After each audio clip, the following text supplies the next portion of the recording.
année! 2024, c'est déjà là, et on rentre déjà dans une nouvelle année.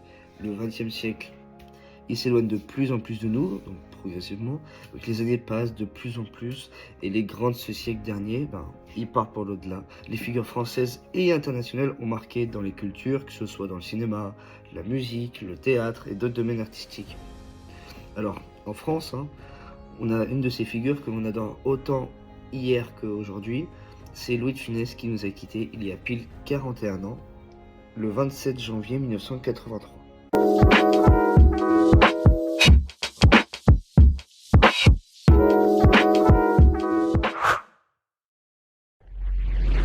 Tantôt gendarme, tantôt patron ronchon d'une entreprise, il aura fallu du chemin et du chemin avant d'enfiler ses rôles.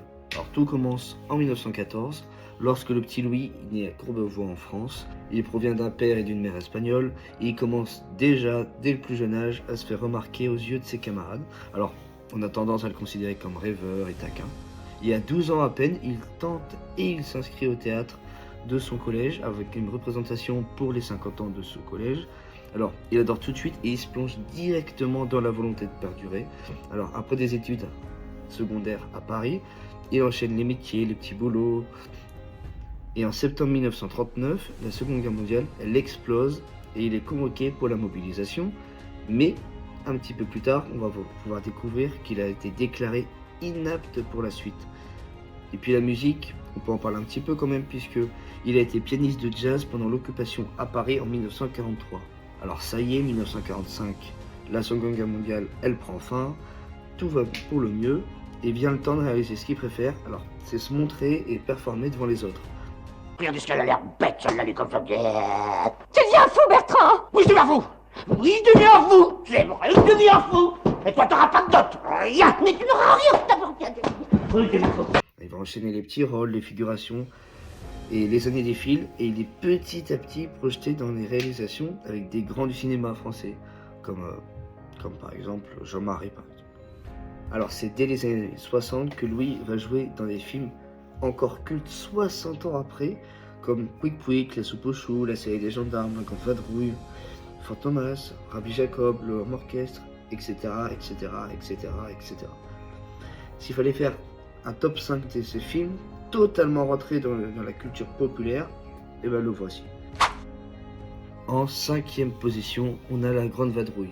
Alors, on y retrouve Louis de Funès et Bourvil qui doivent faire face aux Allemands dans une France occupée en pleine Seconde Guerre mondiale. Ensuite, en 4e, on a Les Aventures de Rabbi Jacob. Alors, dans ce film assez culte aussi, qui date de 1973, c'est l'histoire d'un rabbin qui vient en visite en France, mais suite à un conflit politique arabe, De Funès, en fait, il incarne un industriel français assez raciste et qui veut marier juste au mariage de sa fille. Monsieur est peut-être un peu raciste. Raciste? Moi, par exemple, je suis juif. Vous êtes juif? Comment Salomon, vous êtes juif? Écoutez, ça fait rien, je vous garde quand même. Alors les personnages, ils sont assez confrontés à leur peur et à leur haine, à tel point qu'ils se retrouvent même à danser une danse juive, déguisé en rabbin, et en suppliant son ex-chauffeur juif à reprendre le poste. En 3e place, on a La Soupe aux Choux. Alors ce film est cultissime aussi, il incarne avec son compagnon. C'est quand même pas foutu, tiens, les étoiles. Oh, il paraît qu'il y en a des mille. Écoute donc, ouais. Deux campagnards, assez déconnectés et anti-nouveautés, ils aiment pas trop les choses nouvelles de leur siècle. Ils sont assez en dehors de la civilisation et petit à petit, ils se mettent à faire venir, sans le faire exprès, un extraterrestre de la planète Oxo, le tout en pétant, en plein digestif et conversation nocturne. C'est assez drôle et comique, et on a un petit peu un côté fantastique. Ça, c'est de la soupe aux choux, de la vraie. Faite avec mes choux à moi.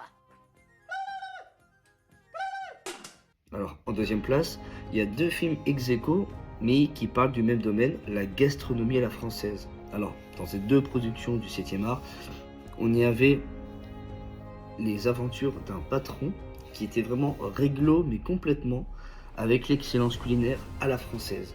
Alors, maintenant, on peut parler de la première place du podium, et elle est réservée pour la série entière des gendarmes.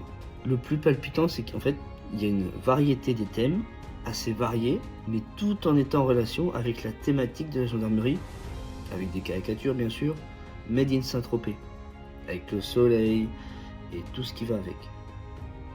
Alors que ce soit à Saint-Tropez en 1964, à New York en 1965, en plein mariage en 68, en balade en 1970, avec les extraterrestres en 1969, ou encore avec les gendarmettes en 1982, il a réussi à marquer son époque avec ses gimmicks et les aventures qu'il vit avec sa femme, sa fille, et bien sûr sa fameuse troupe.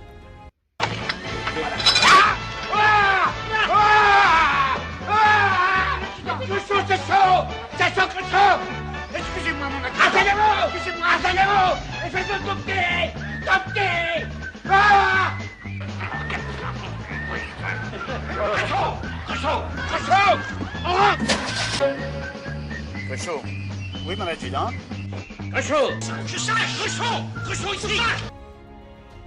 Alors, dès le début des années 80, il est très affaibli, mais ce sont pas les projets qui manquent. Alors, de nombreux films étaient en projet, comme Le Cactus, ou encore Le Crocodile, et d'autres suites comme Fantomas 4 étaient aussi en réflexion. Alors, pour la série des gendarmes, il était envisageable de faire une suite avec Des hommes d'ailleurs qui s'intitulait Les gendarmes et la vengeance des extraterrestres, ou encore Le fantôme du gendarme de Saint-Tropez. Et on aurait pu aussi avoir des gendarmes au pays du soleil levant. Alors là, ça aurait été une aventure au Japon, dans le but de récupérer le tableau de Mona Lisa de la Joconde qui aurait été volé. Hélas, il nous a quittés un 27 janvier, il y a environ 4 décennies de ça, en 1983. Louis de Funès est mort la nuit dernière à Nantes des suites d'un accident cardiaque. Il avait 68 ans. Il s'éteint donc en pleine gloire. Son dernier film, Le gendarme et les gendarmettes, date de quelques mois. Louis de Funès avait tourné plus de 100 films avant de devenir, vers 40 ans, une immense vedette populaire. Autant pour les Français lambda que pour les célébrités comme Coluche, on aura l'occasion d'en reparler plus tard, cette annonce a vraiment bouleversé au plus profond de la France un bon nombre de personnes. Alors son infarctus, il aura sûrement emporté de Funès, mais il ne risque pas de disparaître de nos esprits et de nos mémoires, bien sûr. Il aura su marquer toutes les générations et la culture française. Voilà, l'épisode est maintenant terminé. J'espère que ça vous a plu. On se retrouve très vite pour une nouvelle vidéo. En attendant, passez une bonne matinée pour les lève-tôt, une bonne soirée pour les couches tard.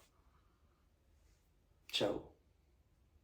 Ô soldats, gendarmes vertueux, que chacun te salue et t'élève aux cieux, vénère ta force et ton courage unique, et baise ton image au Cruchot Ludovic. Ça vous suffit, mon général?